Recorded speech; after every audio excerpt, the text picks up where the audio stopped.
the most enthusiastic, the friendliest, the most exciting club on the planet. We've proven that week after week. I appreciate everybody taking time out of their day to visit. Means a lot. We learn a lot from each other. And so with that, I look forward to the next 45 minutes or so. And if I could ask Raj Ganesh to lead us off in the prayer and the Pledge of Allegiance. Raj? Yes. Thank you, Scott. Can you hear me all right? Perfect. All right, great. Hey, good afternoon, everyone. So as we once again assemble via Zoom today and gather to offer our prayers and thanks, I think it would be, based on the conversation we just listened to, it would be wise to kind of, or apt to look back. Because just about a year ago, that, as we all know, this scourge of a COVID-19 pandemic really started, hitting us, right?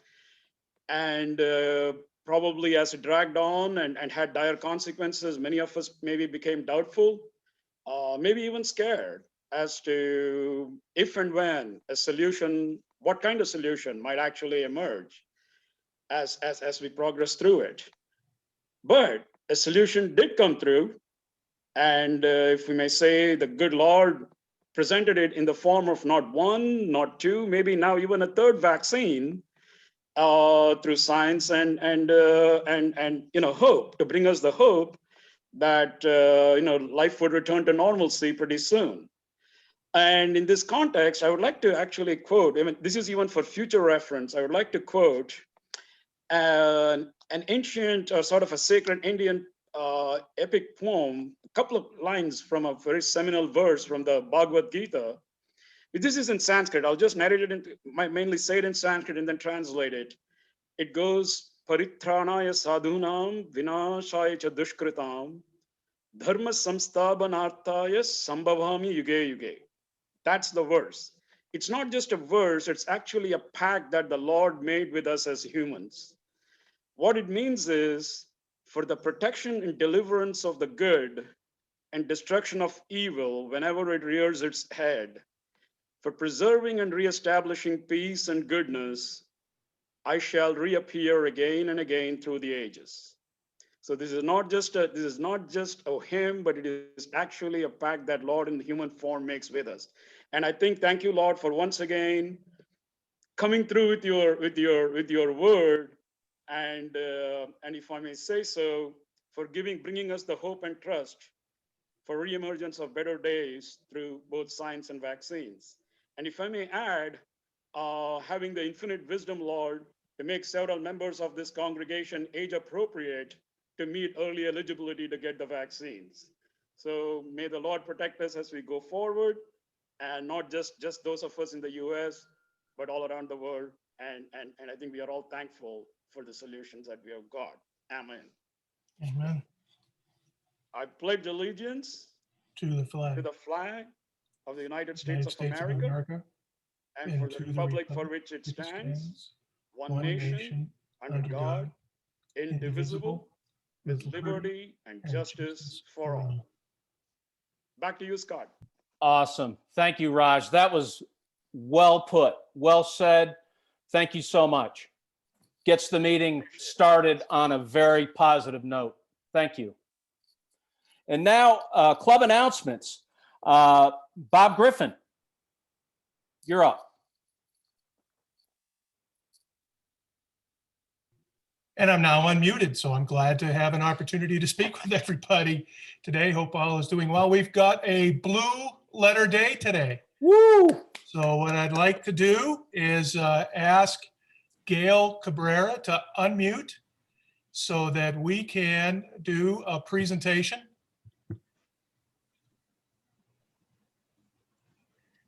There we go. You hear me, Bob? Gail, I want to congratulate you for achieving all of the requirements to transition from a red badge to a blue badge. Our blue badge program signifies an onboarding process that you've thrown yourself into with commitment and enthusiasm, and it's intended to help you get to know our club and the club get to know you. And so I'll share with the members online that Gail has been very active at participating in the meeting. Have you seen her lead us in the four-way test and to do the pledge? She's also been quite active behind the scenes in getting to know members on a one-to-one basis and in participating in both committee and board meetings. So Gail, I want to thank you and congratulate you on your achievement. See if this crowd noise works for you. You all can hear that. And so Gail, I'll give you just ask you to share thoughts for a moment. Well, I just want to say y'all are officially stuck with me now that I have my blue badge. I am really looking forward to it. I've really enjoyed getting to know a lot of you, whether it was in person. I'm very thankful when I joined, I did get a few meetings to meet some of you in person. But even just on the Zoom, I usually log in a little early and get to talk to a few of you. And even just the discussion, I think it proves what a great group this is, that we're willing to have the conversations and that we can respectfully have conversations with each other. So I really enjoy my Tuesdays at noon. And as my daughter would say, this is the best class ever on my Zoom calls. So thank you all for being very welcoming and having me. Awesome. It doesn't get any better than that. Congratulations, Gail. You've been a big impact in a short period of time. Thank you for everything you're doing. And Mary, could I ask you to step up? We've got another exciting presentation. Well, I would like to recognize Paul Hoffman. He is going to be receiving his Paul Harris +1 pin. So great going, Paul. Yay, Paul. And clap for Paul. And then Bob Griffin, who's with us today, will be receiving his Paul Harris +4 pin. So thank you, Bob. Well, and Paul for continuing to support the Rotary Foundation and helping us do good around the world. that is awesome. Thank you, Mary. These presentations are so special. It's a lot more exciting in person, I can tell you all. And so it's just great to see folks get recognized for hard work, contributions. It means a lot. And Paul, I congratulate you. It's fantastic. I've got these in my possession. I will make sure that they get delivered to you as soon as possible, so you can begin wearing them with distinction. Awesome. Thank you, Mary. Appreciate that. And now I'd like to ask Leon. Leon, could you give us an exciting update on our Dominican Republic project? Certainly. Thank you, President Scott. Thank you, Leon. Today is a big day because Blair Hatcher put in force a wire transfer of $20,000 to the club in Santiago, Dominican Republic. That money is going to be used to build 3 homes there, and they'll be donated to local families. And it's we don't know at this moment if anybody from our district is going to travel as we have in years past, because there's just too many unknowns right now. But it appears that at the minimum that maybe a couple of our members from this district will go down for the dedication of the homes and the presentation of the homes to their new owners. So it's a big day. It's a wonderful project. And the 6 clubs in our district contributed money to it, plus $8,000 from the district. So just a good project. It's well done. It's moving along, and I'm very happy and pleased that we could do this. Thank you. Awesome. Thank you, Leon. Let me just let everybody know, Leon has been the point person on this, and our club was the lead club putting all this together. And to get this to the point that we're at today is truly exciting. It would not have happened without Leon's leadership. So Leon, I want to personally say thank you for the efforts you put into this to get us to this point. I can't wait to see all the good work that'll come out of it. That's going to be exciting as well. Thank you. Thank you. And a couple final notes of interest. We have this Saturday a district training assembly. Now, everybody should have received via email the invitation to attend. All you got to do is click into it, register for it, and it's for, I think it's 10:30 to noon this Saturday, the February 20th. If you all recall, last fall we did our district assembly. We had 15 people from our club being present at the meeting, which was fantastic. I would hope that on this Saturday, the 20th, that we get at least 15 people to attend. These are very informative. There's a lot of good discussions that are going to take place, a lot of great updates. And if you can make it, it's a great way to start your weekend and to help contribute towards the greater good. So I'd ask that you consider that. Lastly, as you all know, on December 2nd, a note went out from me to our whole club announcing that we are going to in virtual only meetings for a period of time. And we are going to evaluate things as things progressed. And we're at the point now where we are evaluating the current set of conditions that we're operating in. I've already received a lot of good feedback from many of our members, and I appreciate that. I want feedback. I encourage it. It's helpful. And so I wanted to let everybody know that we as a board will be meeting to discuss the ability to get back to our hybrid meeting format, which is we will do Zoom, and we're going to be doing Zoom for way out into the future. It just seems to be a valuable component, obviously, of our meeting format, and that will continue. That will not go away. What may change is to make the meetings in person for those that feel comfortable that they want to come in person to McGregor. So we're working through some final issues. We'll be discussing that as a board, and I'll have more to report on that shortly. But I'd ask that in the meantime, we have a poll that's going out to our club. In fact, today the poll is going out, and it's helping us understand I guess I'd say how people view where things stand. We want some input. And so this poll, it shouldn't take you more than 5 minutes to fill it out. We'll collate the data and the information. We'll share it with everybody. The board's going to use it. You'll have opportunity to put commentary in there. This is all relative to reverting our meeting format back to a hybrid in-person / Zoom. So that'll be coming out this afternoon. Thanks to Bob Griffin and Rod Brooks for taking care of that. And I look forward to sharing more with you on this topic. I know it's a hot topic for everybody. It is for me as well. It's a hot topic for our board. So believe me, we're on top of it. And rest assured, we're going to move forward. More to come in a very short period of time. And that is all I've got for announcements for today. Thank goodness. Now, if I could ask Bruce Howell to take his mute button off mute, or to off mute the mute.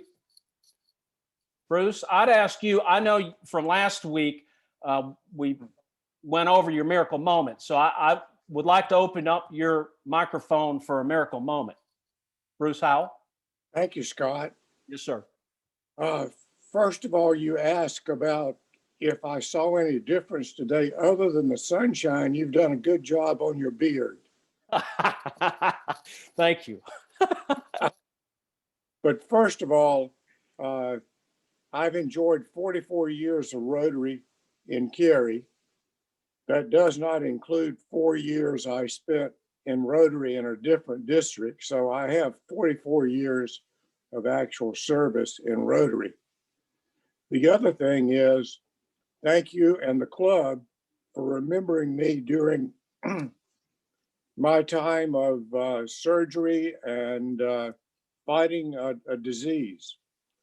I would encourage all of you, don't miss your doctor's appointments during this time of COVID. From the time I was diagnosed, or they believed that I had a problem, there were 6 medical tests run and then the surgery within a 6-week period of time. And so from the time they discovered my problem until the time they removed my problem, it was 6 weeks. But I understand a lot of people are putting off medical appointments. Please do not do that, ladies and gentlemen. Please keep your medical appointments, and it's important during this time. The other thing I'd like to say is, I think we're at a point that we should definitely consider going back to McGregor. Actually, the statistics are much better now than they were when the first time we went back to McGregor. In addition to that, we are getting COVID shots. But most of all, thank all of you for being my friends. And thank you for 40 years of camaraderie with Cary Rotary Club. Thank you, Bruce. That was well said. And happy to see you. You look awesome, dude. I got to say. And it's great to see you. I can't wait to see you in person. Right on. You know, and a great message, Bruce. I think that's getting lost in translation a little bit, and some people are getting hurt as a result of it. So thank you for keeping that front and center for us. I'd also, before we get rolling here, Bob Griffin, I refer to him as the magic man, and it's amazing. I just mentioned the word poll. It automatically has already popped up in the chat. So it's amazing. Bob is just, he's a magic man. So if you're inclined, the survey is in there. If you want to take a look at it, fill it out. It won't take long at all. If not, it'll be coming to you via email. Fill it out. We want to get full participation on it. Thank you, Bob. And now, Tim Mannix. I'm going to turn today's program over to you. Always a special opportunity when Tim is in charge of our program. And so, Tim, if you wouldn't mind introducing our very special guest for today. Tim? Not only don't I mind, I'm delighted. We're going to have a very brief bio here for Kristin Bynum and Brittanay Paine from the Oak City Soccer Group. They'll be speaking to us today. Kristin left a 12-year career as a Signals Intelligence Program Manager with the Department of Defense to become a stay-at-home mom for her 2 kids. After spending about 5 years at home, she wanted to get back into the workforce, but this time she wanted to give something back to the community. Her partner, Brittanay Paine, has worked as a part-time nanny for the same family for 18 years. She's a preschool teacher at St. Andrew. Now, her experience working with children, mixed with Kristin's programmatic experience, make them an invaluable team for the Oak City Soccer.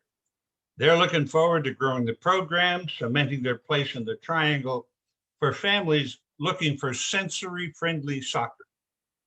They'll have created a slideshow for us today that includes a brief video explaining the program and then showing us some of the players in action.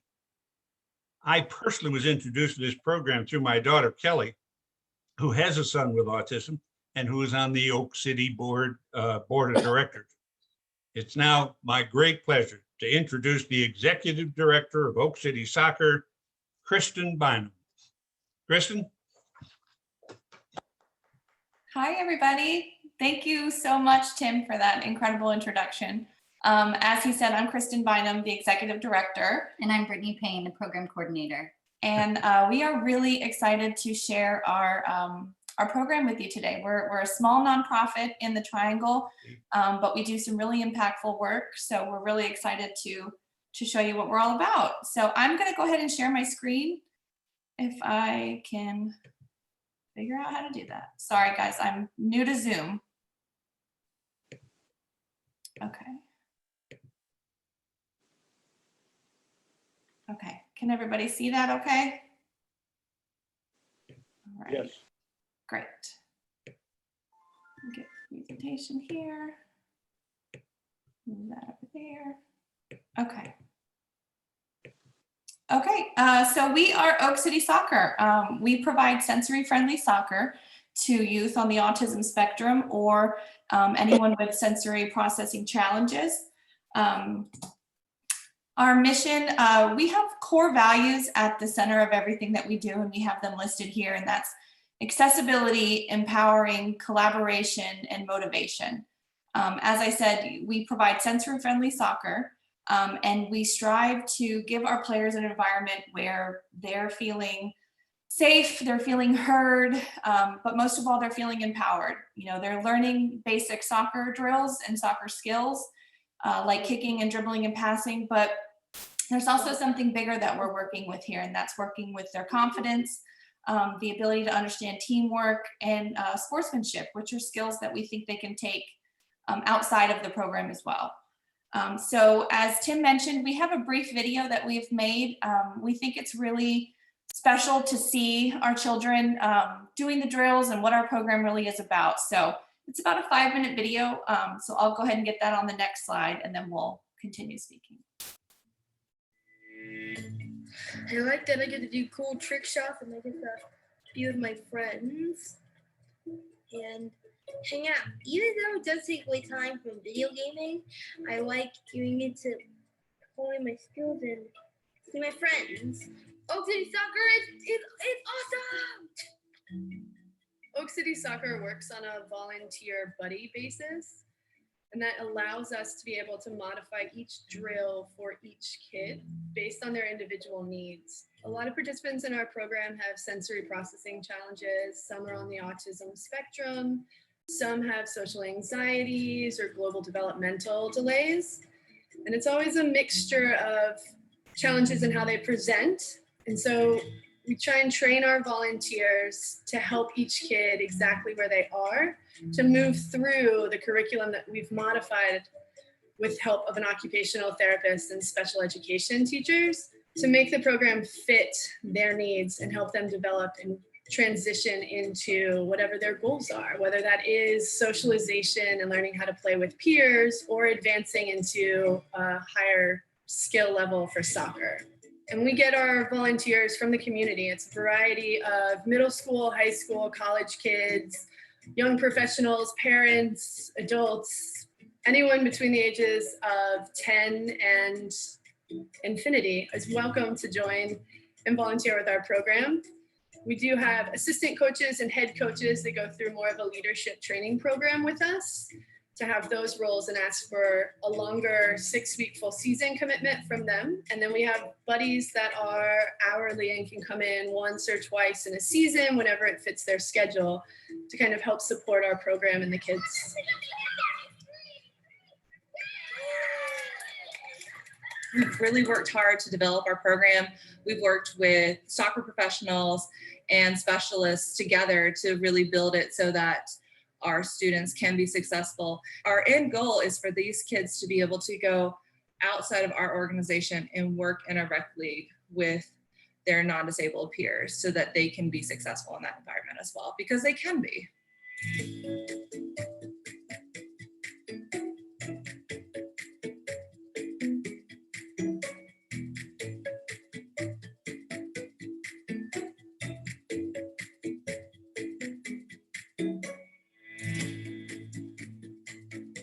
We really heavily put support in those classes, so volunteer buddies, specialists, head coaches, assistant coaches, and we really modify the curriculum so that they can be the most successful as possible.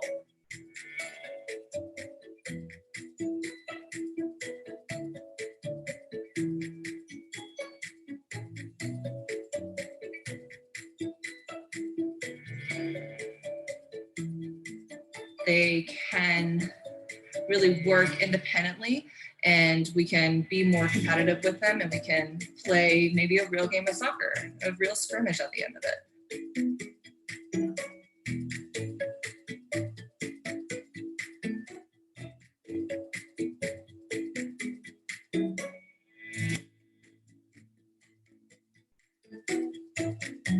With these kids, we're really hoping that they can transition out of our program. As much as we miss them, we want them to be able to play in the rec leagues and play with their non-disabled peers. I've seen some kids come in on their first day and be so afraid of interacting with other children that they sit in a fetal position on the side of the field and they physically can't move because they're so overwhelmed with all the sensory information coming in, or with the pressure of things, or they get frustrated with doing the drills. And by the end of the 6 weeks, that same kid kicked me in the shin and ran away laughing. So it was just like this huge shift in like the ability that he had to actually kind of interact with things. And so yeah, getting to kind of see that is pretty incredible. The joy they exhibit, spending time with what can be sometimes herding cat situations, is amazing, and just the patience they have, and just the kindness they always exhibit to the children and to each other. It's you can tell they're having a good time, and just that they're genuinely good people. It was early on when we started, and it was just the whole new experience for him. He was screaming, having a hard time, and they just came and they hugged him when he was ready to be hugged, and just kind of rubbed his back and made him feel at ease. They didn't throw the soccer ball in front of him and say, let's go, it's time to start passing. They just, when he was ready, they just kind of warmed him up. To join our program, each child must be assessed at a new player orientation, which lasts 30 minutes, and it's broken down by age range. We assess the child's skill level, their assistance needed, their ability to follow directions, and attention span, so we can place them in the correct class to help set them up for success. I would say for any parents thinking about whether to bring their children to see if it works for them, I would highly encourage that. I really haven't seen a child that, even if they weren't looking like they were having fun at that particular moment, that wasn't cared for, wasn't welcome. Having been through and seeing various children of different abilities and kind of different aspects, the program meets the child where he or she needs to be met, and then brings forth what they can at that point. I can't imagine, honestly, any situation where I don't think Oak City would be beneficial.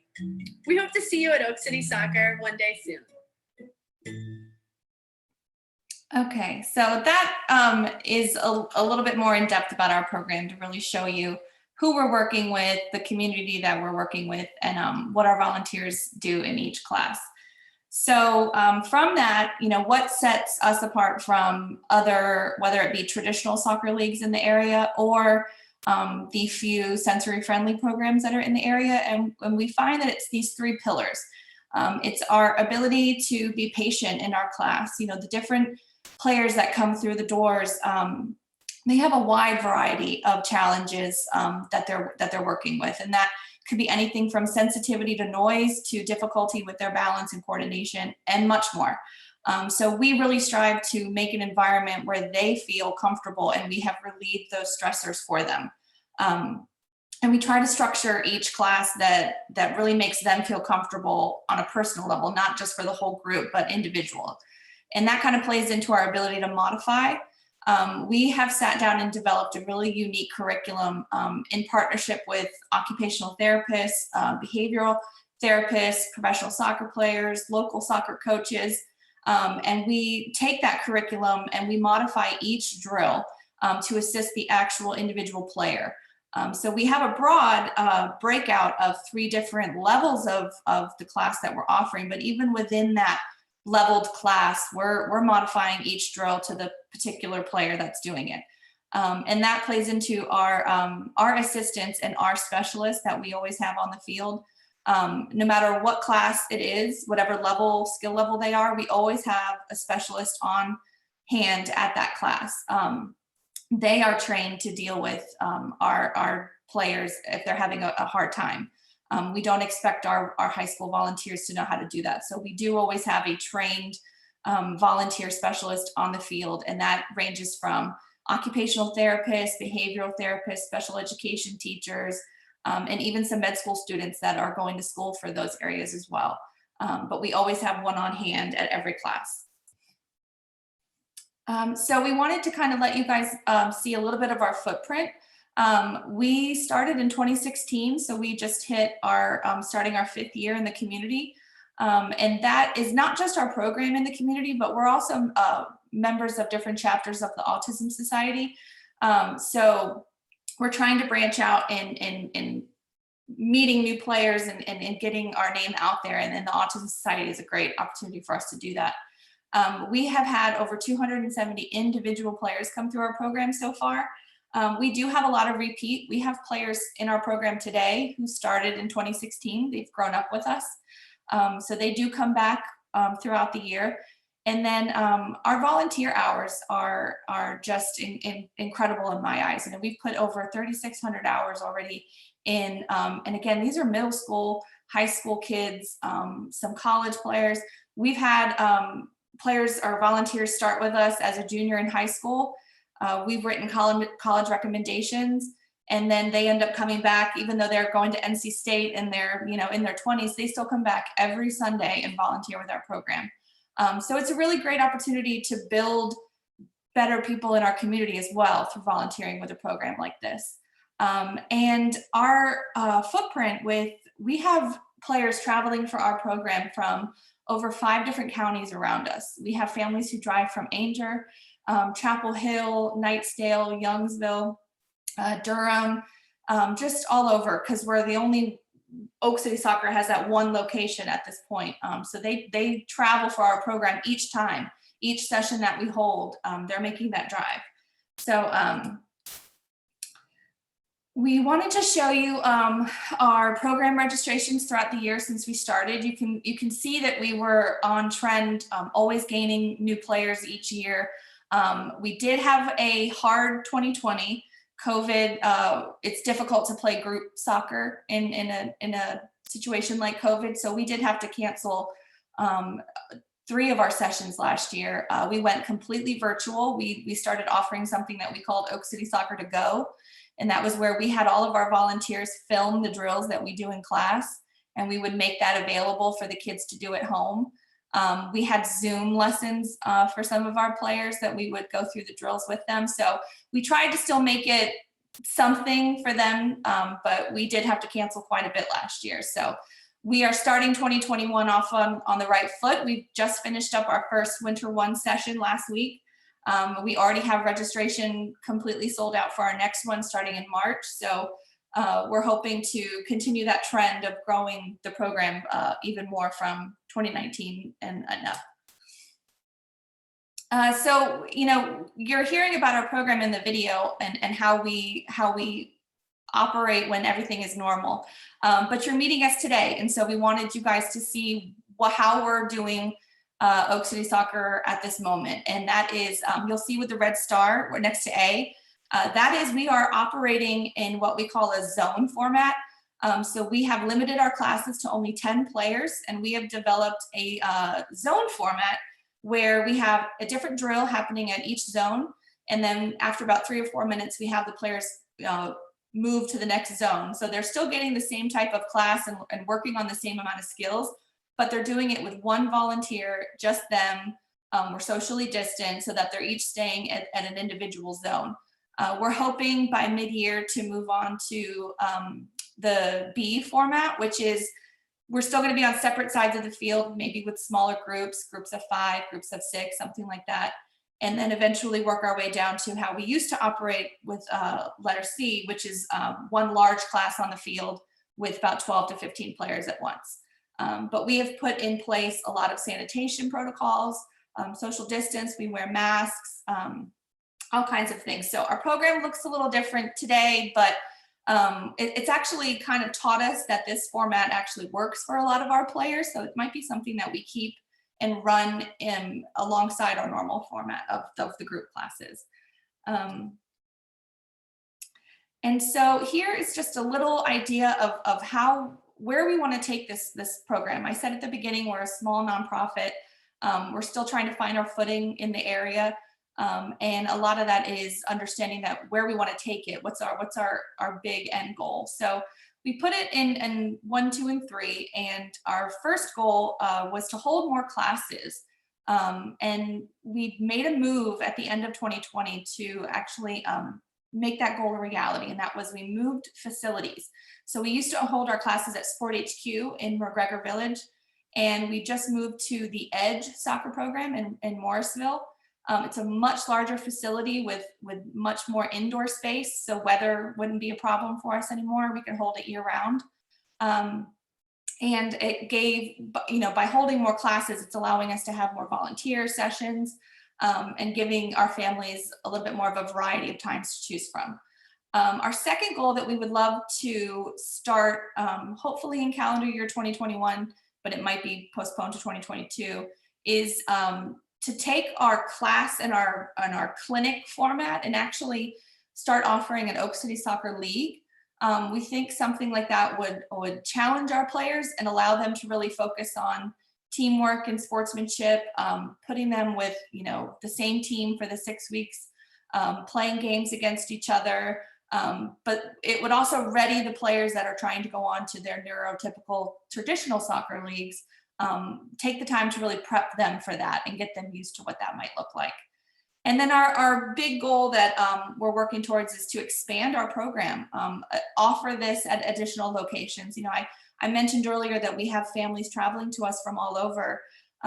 If we had more locations, that could be more convenient for those families and give us more opportunity to grow and welcome more players into the program. So we would love to expand, serve more of Wake County, maybe even move and serve, Chapel Hill, Durham areas, what have you. As we get more in with the different Autism Society chapters, we're finding that this is something that a lot of families are interested in. We're just sometimes a little too far for those families. So I want to leave you with some testimonials from volunteers that have come through our program, parents who have come through our program, and just kind of give you an idea of how we've touched the players, but also the volunteers. Like I mentioned, doing something like this as a middle schooler or a high schooler, it's really giving them opportunities to become better people, to learn responsibility and empathy. And so I guess I'll leave it for questions. I don't know if I should leave my screen up or if you guys need me to unshare, you guys can let me know. If you have your contact information on the screen, Kristin, that might be worth leaving up maybe on that first slide. Sure. Now, Kristin, thank you so much for sharing this information with us. We appreciate what you're doing. Let me invite any of our club members who may have questions to either unmute yourself and ask those, or you can post your questions in the chat, and we have some time, I think, for Kristin to address a few questions for us.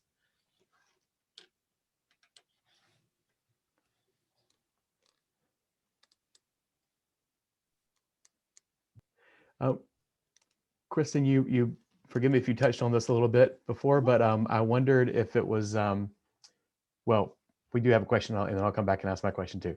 So Bob Griffin asked, what's the best way for us or our kids to get involved as volunteers? Sure, we have a volunteer sign up right directly on our webpage, and that's oakcitysoccer.org. They can go to the volunteer tab at the top. We break out exactly what roles we're looking for in volunteers. We have a form right there for them to fill out. It comes right to us. And then we will make contact with them, and we host a volunteer orientation every week for any new volunteers to come in and learn more about the program, ask questions for us and things like that before they come out for their first time. Great, thank you so much. And Jim Lovejoy, our club member, asked, what is your annual budget? And mine was related to that. I wondered what are your sources of funding for the program? So our players do pay $100 for their session. So the registration fees is our biggest income. We do have some sponsors from the community that have come in. We have different sponsorship levels on our website. So we have had Carolina Orthodontics, Glory Days, Publix Supermarket, and a few other local sponsorships. So that's always an opportunity too. We are partners with the local Triangle. I'm drawing Triangle Wine. They, when COVID unfortunately wasn't a thing, there was always local concerts held like the Wine Down Wednesdays at Waverly Place and things like that. They would bring us out as a nonprofit partner, and we would work their drink stations with them, and then they would take donations from the evening and give that to us. And we did that all throughout the spring and all throughout the fall. So donations, sponsorships, registration fees, that's our main source of income. Great, thank you. And what is your annual budget? Yeah, our annual budget is usually around $24,000. Okay, great, thank you very much. Thanks. We have another question, and that is, what are the age groupings for children in your program? Yeah, so we have on our website, we list 4 through 14 as our age range. We used to be open to 2 and 3 year olds, but we found that 4 was a good spot where they were comfortable being away from mom and dad to be out on the field with us. So we do have the program capped at 14, but with the idea of maybe making this into an Oak City Soccer League, we're thinking of opening that up to older ages as well. And then we do our classes in different age groups. So we do from 4 to 8 would be together, and then from 9 to 14 would be together. Great, thank you. And Tim, I'll just add that I recall from the video that the volunteer age was 10 to infinity. So you would be eligible for that. Yes. Thank you. Are there other questions? Other questions? All right, well, let me turn it over to Chris Walker, our club member, then, to express our thanks. Great. Thanks, Rod. Kristin, Brittany, thanks so much. I mean, with the popularity of soccer around the Triangle area, it just seems like a great fit. And I really enjoyed looking at the video and seeing the happiness of the kids. And I don't know who was having more fun, the kids or the buddies on there. So It's true. great Some days job. you can't tell. Yeah. So as a token of our appreciation, we want to send you some note cards from a noted Cary artist. I'm sure you've seen his drawings around town, Jerry Miller, who also happens to be a founding member of our club. So so they'll be coming your way, and enjoy them. So Great, thank you so thank much you. for spending time with us. Thank you. No, I appreciate it. Scott? This was a wonderful opportunity. Thank you. Awesome. Thank Thank you you for your both. Fantastic program today. Thank you very much. Thank you so much. Awesome. All right. And now we turn our attention to next week. We got a whole week to plan and prepare for this. The good news is Mary Cam is in charge of next week's meeting.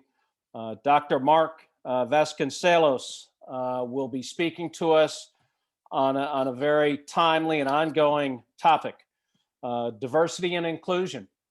And many of you know Dr. Mark, and if you've seen him present, he's excellent to listen to, and I think next week's going to be a great program for sure. In 2 weeks, we have the good fortune of Bruce Howell handling that program.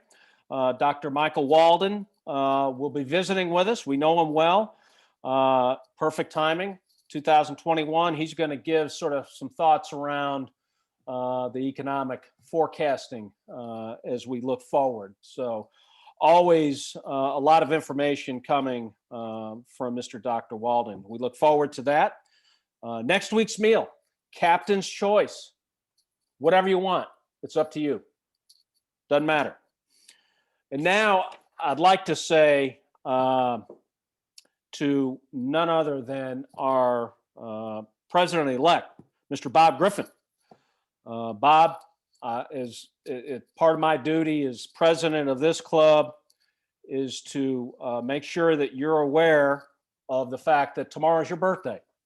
So happy birthday, Bob. Congratulations, man. Not only that, but Bob also, as you recall, celebrated 3 years with the club just a short 3 days ago. So happy anniversary, Bob. Anthony Blackman is celebrating a birthday on the 19th. So if you see Anthony, shoot him a note. If you don't see him, shoot him a note. Or if you see him, give him a high five, happy birthday. We have one of our members celebrating 13 years with this club, Scott Gardner, on February 19th. Congratulations, Scott. Awesome. I'd like to thank again, Kristin and Brittanay. Great presentation today. And I tell you what, congratulations to Gail Cabrera earning her blue badge. Fantastic, high impact, immediate impact member. I'm pumped up. So congratulations to you, Gail. And now I've got the good fortune of introducing our immediate past president, Mr. Reggie Scales, to lead us out in the four-way test. Immediate past president, Reggie Scales. Hey, thank you, President Scott. How many of us think that Scott just needs to open his eyes in the morning to be pumped up? Anyway, good afternoon, fellow Rotarians. Please join me as we close out with the four-way test of the things that we think, say, and do. Is it the truth? Is it fair to all concerned? Will it build goodwill and better friendships? Will it be beneficial to all concerned? Awesome. Thank you, Reggie. Appreciate that. And I'll tell you what, another